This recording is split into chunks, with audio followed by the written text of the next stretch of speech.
Big boss season 7 പുതിയ അപ്ഡേറ്റിലേക്ക് സ്വാഗതം. അപ്പോൾ ഏഷ്യാനെറ്റിൻ്റെ ഒരു വീഡിയോ വന്നിട്ടുണ്ടായിരുന്നു. അതിനകത്ത് ശാരികയും നമ്മുടെ ആര്യനും തമ്മിലുള്ള ഒരു ഇൻ്റർവ്യൂ ആണ് അവർ സെറ്റ് ചെയ്തിരുന്നത്. അതൊരു വളരെ രസകരമായി തോന്നി. അതിലുപരി എനിക്ക് തോന്നിയത് അനീഷ് എന്ന് പറയുന്ന ആ നീലക്കുറുക്കൻ്റെ ചായമെല്ലാം മഴയെ തൊലിച്ചു പോകുന്നതായിട്ടാണ് കണ്ടത്. നീലക്കുറുക്കൻ്റെ കഥ നമ്മൾ കേട്ടിട്ടുണ്ടല്ലോ. നേരത്തെ ഒരു വനത്തിലെ ഒരു നീലക്കുറുക്കൻ എന്ന് പറയാൻ പറ്റത്തില്ല, സാധാരണ കുറുക്കൻ നീല കളറുമൊക്കെ തേച്ച് ആ കാട്ടിൽ വന്ന് മറ്റു മൃഗങ്ങളെ പറ്റിച്ചുകൊണ്ടിരിക്കുകയായിരുന്നു ചില തന്ത്രങ്ങളുടെ ഭാഗമായി. അവസാനം മഴ പെയ്തപ്പോഴാണ് ഇത് നീല ചായം പുരട്ടി വന്ന് തങ്ങളെ പറ്റിച്ചതാണെന്ന് ആ കുറുക്കന് മനസ്സിലാവുകയും കുറുക്കനെ നാട്ടുകാരെല്ലാം കൂടെ ഓടിക്കുകയും ചെയ്തു. നാട്ടുകാരല്ല, മൃഗങ്ങളെല്ലാം കൂടെ ഓടിക്കുകയും ചെയ്തു.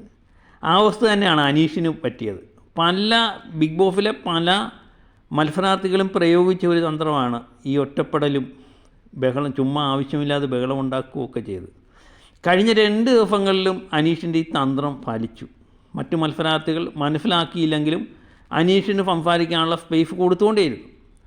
അനീഷാണ് അവിടുത്തെ മികച്ച എൻ്റർടൈനർ എന്നുള്ളത് 100% ഉറപ്പാണ്. മറ്റുള്ളവരാരും അനങ്ങുന്നില്ല. പക്ഷേ ഇന്ന് അനീഷിന് പറ്റിയത് തികഞ്ഞൊരു മണ്ടത്തരമാണ്. അനീഷ് സാധാരണ പോലെ കളിച്ചതാണ്, പക്ഷേ കളി ചീറ്റിപ്പോകുന്നതാണ് നമ്മൾ കണ്ടത്. നമ്മുടെ ശാരികയുടെ പ്രസിദ്ധമായ ഒരു പ്രോഗ്രാമാണ് പോട്ട് ഫീറ്റ് എന്ന് പറഞ്ഞ പരിപാടി. അതിലൂടെയാണ് ശാരികയെ നമ്മളെല്ലാം അറിയപ്പെടുന്നത്. അപ്പോൾ ഒരു ആങ്കറായ ശാരിക വളരെ നന്നായിട്ട് ആര്യനുമായിട്ട് സംസാരിച്ചു, ഒരു ഇൻ്റർവ്യൂ ആയിട്ട് സംസാരിച്ചു. അങ്ങനെയാണ് സെറ്റ് ചെയ്തിരിക്കുന്നത്. സംസാരിക്കുന്നതിനിടയിൽ ആര്യൻ്റെ പടങ്ങൾ, എന്തിന് നിങ്ങൾ അഭിനയിക്കുന്നു, നിങ്ങൾക്ക് വേറെ വല്ല പണിക്ക് പോയി കൂടെ എന്നൊക്കെ ആര്യനോട് ചോദിക്കുന്നതൊക്കെ ഉണ്ട്.